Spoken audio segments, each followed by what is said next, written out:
And now, to protect the rights and lives of decent citizens, rides the Green Hornet.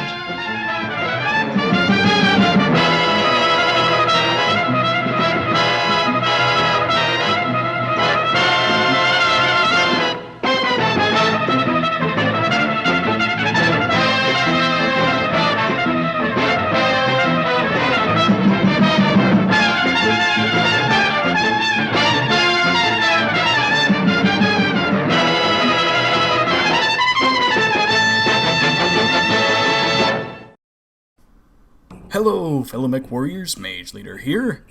This is probably going to be one of my least watched videos ever. Full disclosure, this video has nothing to do with Battletech. This is the only time I'm going to mention it. I understand that perhaps only 2% of my audience is going to give the slightest shit about what I'm going to be saying here, but damn it, I can't get this topic out of my head, so I'm going to talk about it. I have a passion for many different things. I love sci-fi as much as anyone. Political thrillers, classic westerns, classic literature, historical fiction, and even the occasional foray into weeb shit. But one thing that might surprise some of you is that one of my biggest passions isn't giant stompy robots, but actually radio dramas. Here's the thing. I grew up in the state of Maine, a place where towns are often separated by distances of anywhere from 30 to 50 miles with nothing but woods in between. A shopping day typically involved an hour-long road trip to Bangor and another hour to get back home. That's a long time for a kid to sit in the back seat of a cramped station wagon without getting antsy. And in the days before mobile video streaming and living with parents who despise the entire notion of video games, portable or otherwise, that meant one thing: audio dramas. My childhood was filled with the adventures of Dick Tracy, the Shadow, and of course the masked man himself, the Lone Ranger. I've had a soft spot for the medium ever since. There's something intensely alluring about letting your imagination fill in the blanks, and a good audio production can elevate a story from good to truly exceptional.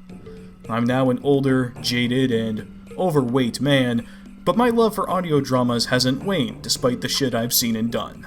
Like many spurned fans of Doctor Who, I've drowned my sorrows in the work of Big Finish, which I highly recommend. I've rediscovered my love for Narnia with a focus on the family productions.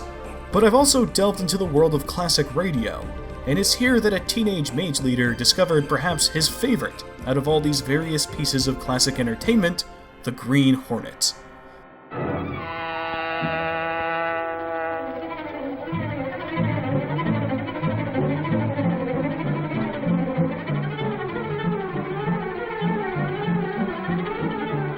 The Green Hornet appears to be a fairly typical superhero at first, but that's not really the case. He actually predates the modern concept of a superhero, existing in a time before Superman, Batman, or the various other fill-in-the-blank men that followed. While technically not a pulp character himself, having never appeared in those kinds of written stories, he is without a doubt inspired by that type of writing, particularly the Shadow. He and his masked progenitor helped to pioneer the very idea of a superhero, and traces of him can be found in other more modern characters. While not cited as an outright inspiration, Batman in particular appears to borrow several elements, such as the affection for gadgetry, the non-lethal approach to crime fighting, and a love for driving around in a black sports car loaded to the gills with secret features. So, who is the Green Hornet? Well, simply put, the Green Hornet is Britt Reed, owner of the daily newspaper The Sentinel. Eat your heart out, Clark Kent. By day, he's a moderately wealthy businessman. By night, he's a crime fighter. He hunts the biggest of all game, public enemies that even the G-Men can't reach, and any similarities to persons living or dead is purely coincidental. Reed operates outside the law, along with the help of his trusted servant and chauffeur, Kato. The character works in two separate modes, always with the same end goal. As Britt Reed, he leverages his connections through his paper to get leads on information. Then, when he is inevitably obstructed from learning more, he pursues the lead further as the Green Hornet. This is where his second mode comes into play, and the part that I enjoy the most about the character. Most other masked vigilantes are on a constant crusade, or at the very least make an attempt to keep a clean reputation. Spider-Man is loved by New Yorkers, and only seems to have one public enemy in the form of J. Jonah Jameson, as well as technically being wanted by the police. Batman gets a fucking signal in the sky to alert him to trouble and is friends with the police commissioner. Even the Shadow goes on dramatic monologues to his victims, lecturing them on the folly of their criminal ways. The Green Hornet, however, doesn't give a rat's ass what the public thinks about him. He's branded as a criminal for his actions, and rather than attempt to cover his tracks, clear his name, or use the Sentinel to save his reputation, he actually leans into his criminal persona, presenting himself as an ambitious rising star in the seedy underworld. This allows him to get closer to his targets, often working with or for them before taking them down. What do you want? Since our names were linked in this morning's newspaper, I thought we should meet. Green Hornet. At your service. Declaring myself in on your little accident racket. You'll declare yourself in on nothing. Shall we say 50-50? You don't frighten me. If I were free of these, I could break your neck. Just like Joe Sweek? I don't know what you're talking about. I'm a sick man. Why don't you leave me alone? Your name and mine in the newspaper is worth $1 million to us. I tell you, you're wrong. You can't believe what you read in the papers. This is what makes the Green Hornet interesting. He's not a muscle man or really a typical action hero. He defeats enemies with gadgets and the occasional fist fight, but those are just the typical goons. When it comes to the bosses who run the show, the Green Hornet brings them down using his superior intellect. Reed as a character is full of insight and intuition, able to pick apart the workings of a criminal operation at a glance. He excels at taking scattered pieces of evidence and assembling them into a full picture. Name's Conway. Conway, the very man I want to see. Come in. Oh, I was just calling Say, you. Mr. Conway, I want to talk to you. On your way, Lowry. This doesn't change instructions as far as you're concerned. Oh, how do you... Britt, I want to speak to you. There's no one I'd sooner see. Privately, if you please. Oh, come on in my office. Miss Case, if those other men Lowry's going to call for me should come in for orders, have them wait. Yes, Mr. Reed. There we are. Sit down, Conway. One of my reporters brought in some news about you. Yes, I know they did. All the papers have it. I couldn't do anything else. I had to issue that statement. That you made no findings whatever against the gambling graft? Yes, Reed, I had no choice. What's behind this, Conway? Reed, there's just one man who knows I did have information. Oh, I knew it. You told him as much on the plane yesterday. That's why I'm here today. To ask, to beg you, Reed, to forget everything I said yesterday. Why? Please don't ask any questions. Will you do as I ask? That's a large order, Conway. I know. You told me yesterday you were ready to smash the gambling ring in this county. You said you got enough information in Chicago to expose the sheriff and his crooked deputies. You guaranteed to prove that Deke Slotkin could run his gambling houses wide open because he was paying plenty for protection. I know. I wish I'd bitten my tongue off before I said that. What's happened since then? I can't tell you. I can't tell anyone. Conway, I told you yesterday that you could trust a newspaper man. This is different. I also told you that if you tried to put one over on a newspaper man, he'd go a long way to get to the bottom of things. I know, Reed. But this, well, you can't get to the bottom of this. Where's your daughter, Conway? What? You heard me. Where's your daughter, Polly? Why, she's out of town. Are you sure she's out of town? What are you driving at, Reed? Just this, Conway. Your daughter went to meet you at the airport yesterday. Someone sent her a telegram. She drove away from the airport. Has anyone seen her since then? Good Lord, how do you know these things? Has she been taken by Slotkin's mob? Reed, Are they holding her? Do they demand that you surrender all the evidence against them as the price for her safety? You seem to know. Conway, what are you going to do about it? I have no choice, Reed. Are you going to let a gang of crooks get away with? Reed, for 20 years I've served the public. Worked for the interests of the people. When Matterling ran for the office of sheriff, I fought against his election. He was elected through no fault of mine. Oh, you needn't tell me, Conway. I fought with you. As soon as Matterling took office, he started this tie-up with Slotkin. To correct the mistake the voters made, I kept after him. I did have a case against him. I meant to expose him. But now I can't, Reed. I'll give everything I've got in public service, except my daughter. No matter how much I may want to expose this gambling ring, my daughter's safety comes first. Even though you know who captured her, you can't do anything about it. How can I? Any one of dozens of underworld rats could have handled this abduction. Yeah, I'm afraid you're right. And there's no way to force those behind it to admit their connections. How are you advised what to do? They called me on the phone. Have you destroyed the evidence? No. Handed it over to them? I will do so. But you haven't done it yet. I can't say any more, Britt. I came here simply to ask you to forget what I said yesterday. Where is that evidence now? Britt, I can't say any more. Will you do what I've asked? You may count on me, Conway. I knew I could. He's every bit the detective that Batman is, and this aspect is what makes his adventures so interesting. Unlike many other heroes, the Green Hornet has remained fairly consistent throughout his lengthy career. There have been numerous adaptations of him over the years, primarily in the form of his original radio show, and a line of comic books that have bounced around from one publisher to the next. 2 film serials were made in the 1940s, both of which are excellent and available right here on YouTube, links in the description. I've also provided a link to a website that hosts a staggering number of the original radio show episodes, which are about as good as classic radio plays get. If you have a passion for audio drama as much as I do, you owe it to yourself to give these old episodes a listen. Beyond these, the Green Hornet also got a fantastic TV show in the 1960s, one that ran concurrently with the Adam West Batman series and even had a crossover episode. Now, if you're not a fan of the old superhero comedy series that is 60s Batman, don't worry. The Green Hornet is remarkably different both in style and in tone. It is a lovingly crafted adaptation of the original radio show's characters, and has one particular selling point you may have noticed already just by watching the footage I've shown on screen. Yes, Kato is played by the one and only Bruce Lee, a man so incredibly badass that God himself couldn't wait to have him guarding the gates to heaven. Rest in peace, you glorious man.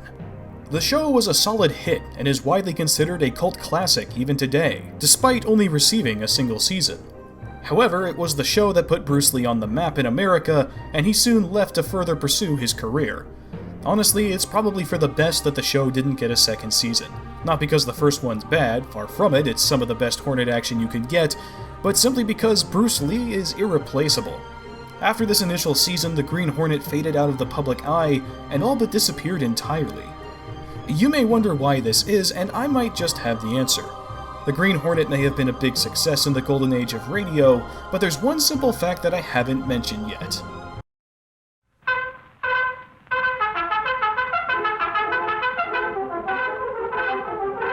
The Lone Ranger.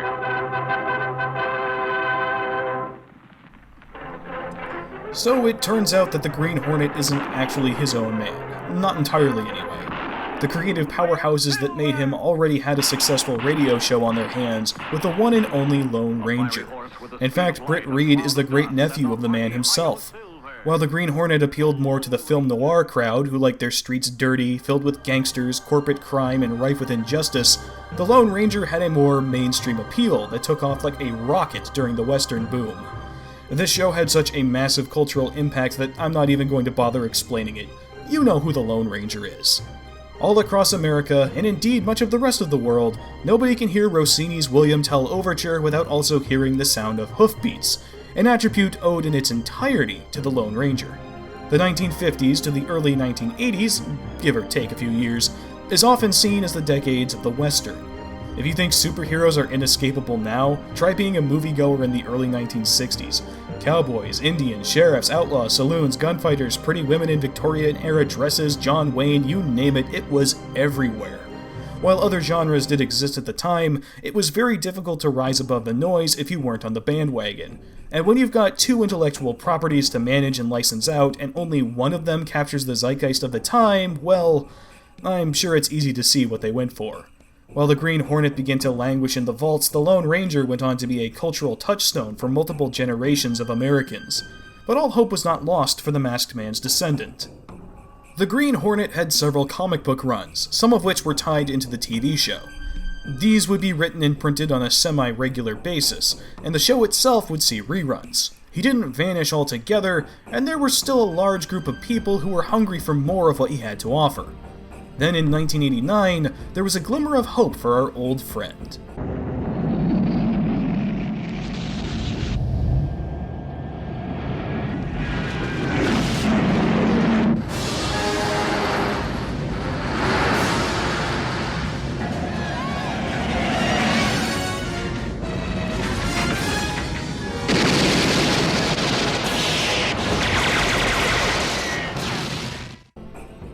Tim Burton's Batman was an eye-opener for movie bigwigs everywhere. Its success at the box office put superheroes back into the public eye in a way that hadn't really been seen before. It was darker in tone than the Superman films, at the time considered more mature, and it kicked off a wave of attempts at reviving classic comic book characters all throughout the 1990s.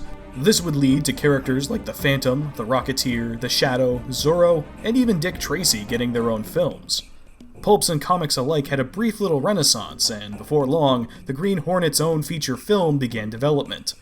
Unfortunately, the Hornet would fall into development hell, switching leads, writers, directors, and producers more frequently than Taylor Swift switches sexual partners.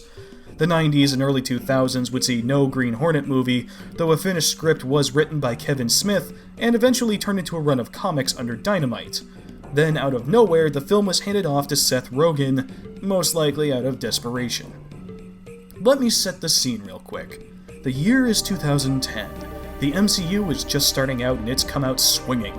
Iron Man released 2 years prior. Comic book characters are cool again. Next year we'll see Captain America hit the big screen. The Avengers a year after that. And in the middle of all this superhero hype comes a film trying to bank on that 1960s nostalgia, starring one of the biggest actors of the past decade. What could possibly go wrong? Well, with Seth Rogen at the helm, fucking everything.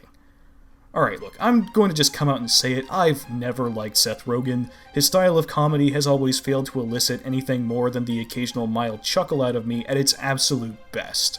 He seems to try to make people laugh by being an insufferable prick, someone that you just want to kick in the balls.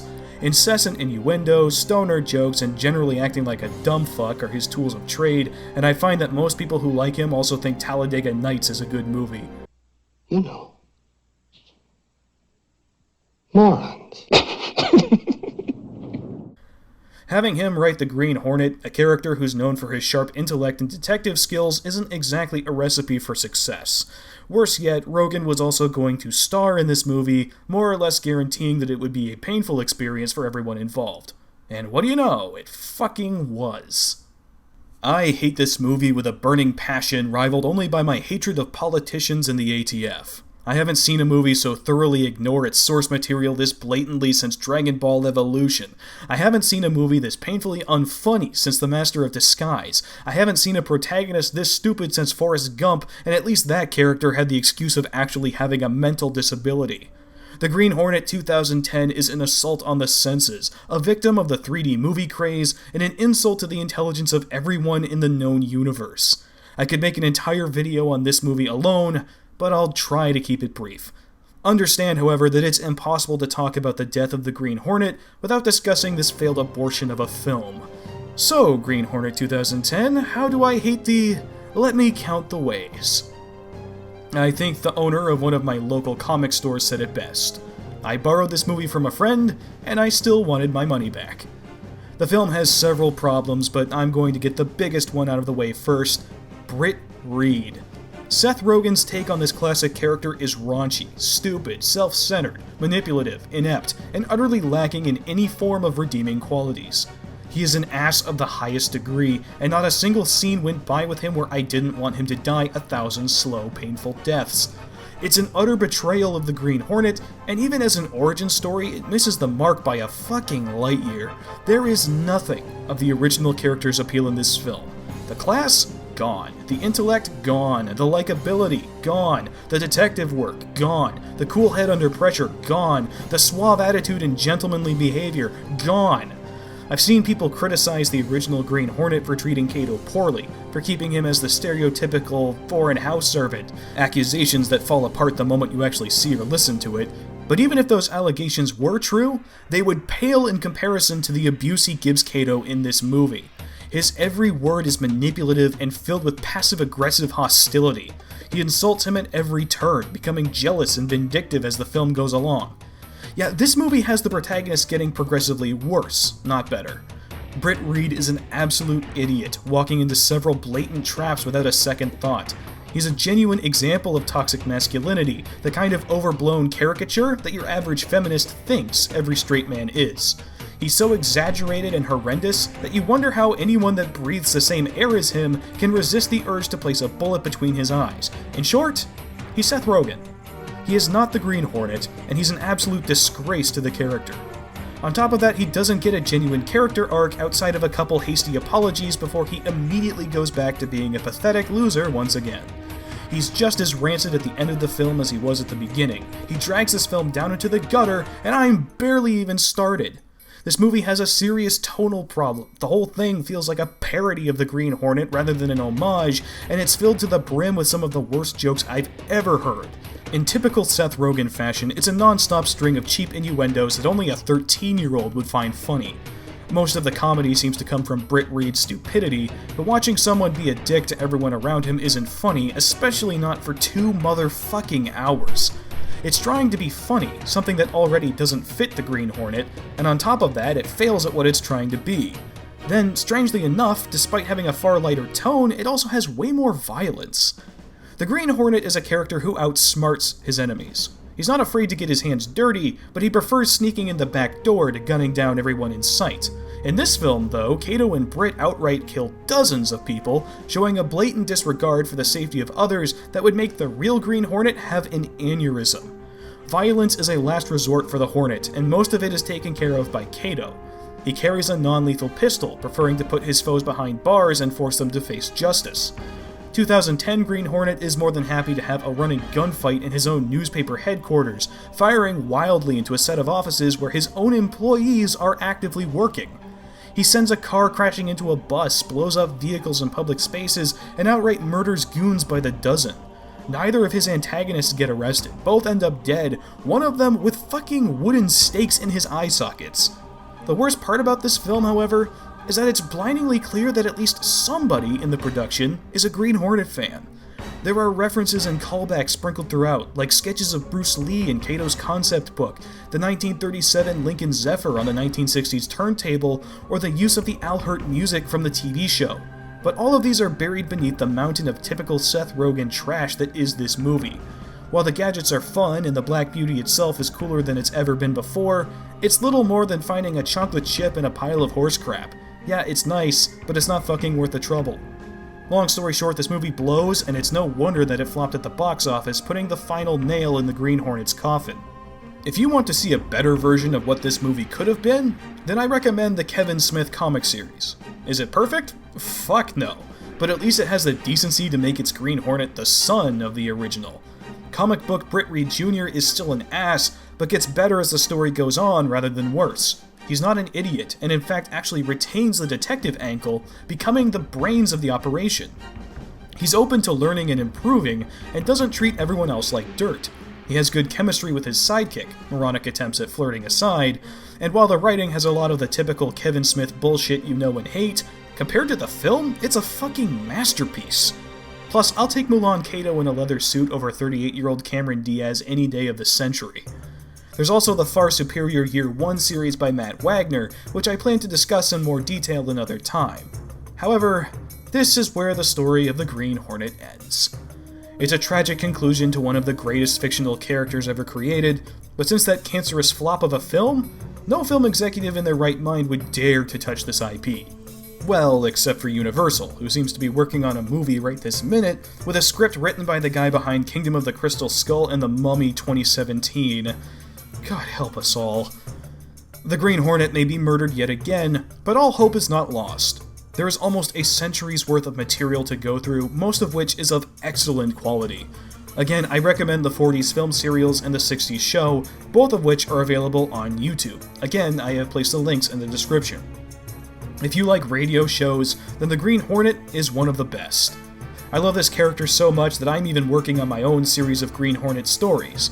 They might not be perfect, but after that movie, the bar to clear is pretty damn low, so I'll throw my hat in the ring. So that's the Green Hornet. He's a masterpiece of a character, and his radio and television shows are some of the best available.